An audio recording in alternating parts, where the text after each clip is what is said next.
Hi guys, dito tayo ngayon sa labas. Dito, makikita ninyo guys. Yan. Sorry guys ha, makati yung ano ko, yung mukha ko. So, ang itim-itim ng mukha natin guys. Yan.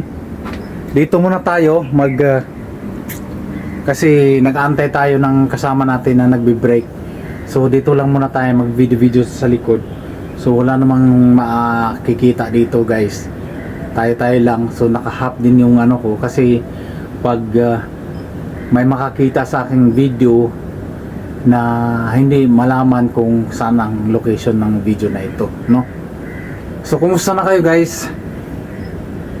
Kumusta na pala yung mga ano natin dyan, mga kalagayan natin, mga bagay-bagay na dapat natin pag-iingatan, no? Kumusta na kayo?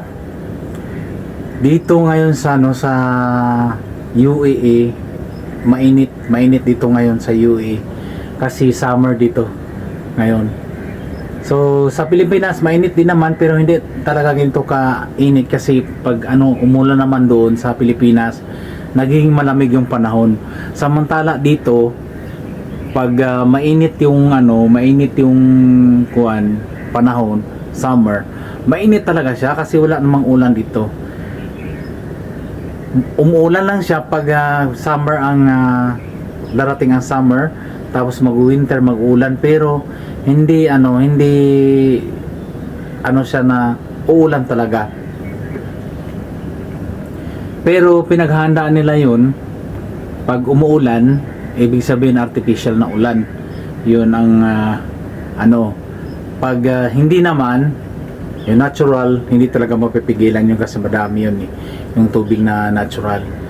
So pag may ulan na konti dito, magbaha talaga siya ang dito sa kuwan kasi ang mga drainage nila dito maliliit lang yung drainage nila at hindi kayanin ng buong pursahan na halimbawa ulan, yung tubig, yung mga drainage nila kasi gawa ng maliliit nga yung mga drainage nila, no?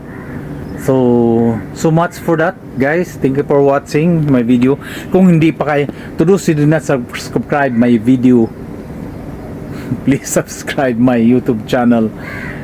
To those who did not subscribe my YouTube channel, please don't forget to subscribe my YouTube, no?